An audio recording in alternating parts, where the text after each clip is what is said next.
Om Sai Ram. Sai Chat Charitra, Chapter 1 in English. Salutations. The story of grinding wheat and its philosophical significance. According to the ancient and revered custom, Hemaband begins the work Sai Chat Charitra with various salutations. First, he makes obeisance to the god Ganesha to remove all obstacles and make the work a success, and says that Sri Sai is the god Ganesha. Then, to the goddess Saraswati to inspire him to write out the work, and says that Sri Sai is one with this goddess and that he is himself singing his own life. Then to the gods Brahma, Vishnu, and Shankar, that is, the creating, preserving, and destroying deities respectively, and says that Sainath is one with them and he, as the great teacher, will carry us across the river of worldly existence. Then to his tutelary deity Narayan Adinath, who manifested himself in Konkan, the land reclaimed by Parashurama from the sea, and to the Adi Purusha of the family.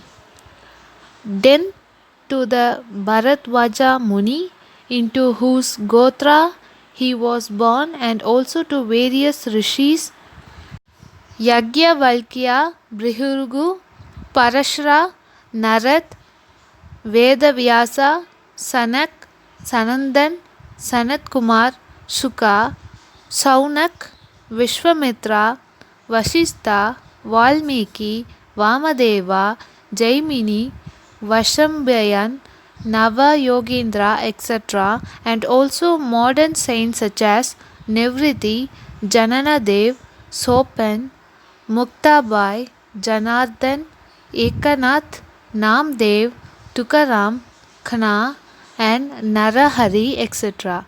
Then to his grandfather Sadasiv, father Raghunath, his mother who left him in his infancy, to his paternal aunt who brought him up, and to his loving elder brother. Then to the readers and praise them to give their whole and undivided attention to his work, and lastly to his Guru Sri Sainath, an incarnation of Sri Dattriya, who is his sole refuge and who will make him realize that Brahman is the reality and the world an illusion, and incidentally to all the beings in whom the Lord God dwells. After describing in brief the various modes of devotion according to Parashara, Vaisa, and Sandilya, etc., the author goes on to relate the following story. It was sometimes after 1910 AD that I went one fine morning to the masjid in Shirdi for getting a darshan of Sai Baba. I was wonderstruck to see the following phenomenon. After washing his mouth and face, Sai Baba began to make preparation for grinding wheat. He spread a sack on the floor and thereon set a handmill. He took some quantity of wheat in a winnowing fan, and then drawing up the sleeve of his kafni, that is robe, and taking hold of the peg of the handmill, started grinding the wheat by putting a few handfuls of wheat in the upper opening of the mill and rotated it. I thought what business Baba had with grinding of wheat, when he possessed nothing and stored nothing, and as he lived on alms. Some people who had come there thought likewise, but none had the courage to ask Baba what he was doing. Immediately this news of Baba's grinding wheat spread into the village, and at once men and women ran to the masjid and flocked there to see Baba's act. Four bold women from the crowd forced their way up, and pushing Baba aside, took forcibly the peg or handle into their hands, and singing Baba's Leelas, starting grinding.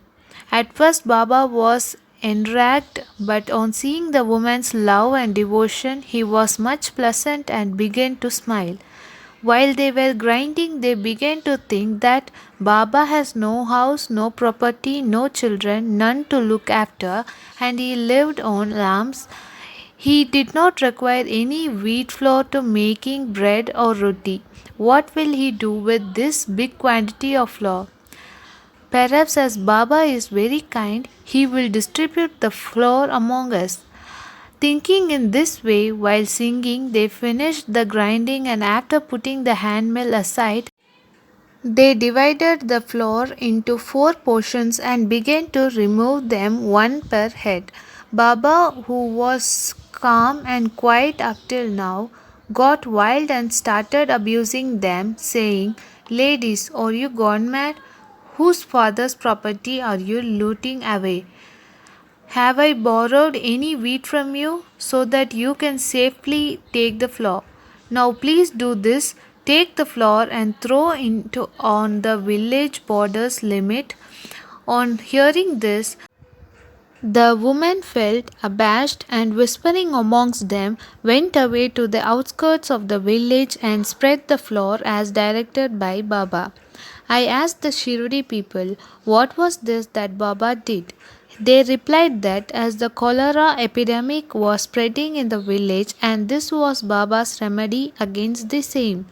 It was not wheat that was ground, but the cholera itself was ground to pieces and pushed out of the village.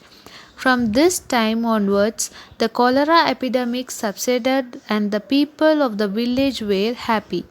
I was much pleased to know all this, but at the same time, my curiosity was also aroused. I began to ask myself what earthly connection was there between wheat flour and cholera.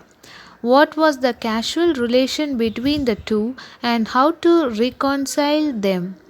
The incident seemed to be inexplicable. I should write something on this and sing to my heart content Baba's sweet Leelas. Thinking in this way about this Leela, my heart was filled with joy and I was thus inspired to write Baba's life, the Satcharitra.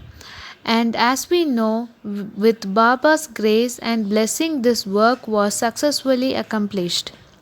Philosophical significance of grinding. Apart from the meaning that the people of Shirdi put on this incident of grinding wheat, there is, we think, a philosophical significance too. Sai Baba lived in Shirdi for about 60 years, and during this long period, he did the business of grinding almost every day, not, however, the wheat alone, but the sins, mental and the physical afflictions and the miseries of his innumerable devotees. The 2 stones of his mill consisted of karma and bhakti, the former being the lower and the latter the upper one. The handle with which Baba worked the mill consisted of Janana. It was the firm conviction of the Baba that knowledge of or self realization is not possible unless there is the prior act of grinding all our impulses, desires, sins, and of 3 gunas with Sattva, Raja, and Tama, and the akamkara, which is so subtle and therefore so difficult to be got rid of it. This reminds us a similar story of Kabir, who seeing a woman grinding corn said to his guru Nipati Ranjana, "I am weeping because I feel the agony of being crushed in this wheel of worldly existence like the corn in the handmill." Nipatiranjana replied, "Do not be afraid. Hold fast to the handle of knowledge of this mill as I do, and do not wander far away from the same, but turn inward to the center, and you are sure to be saved." Bow to Sri Sai, peace to be all. Om Sri Sai Ram. இந்த video உங்களுக்கு பிடிச்சிருந்ததுன்னா like பண்ணுங்கள், subscribe பண்ணுங்கள்.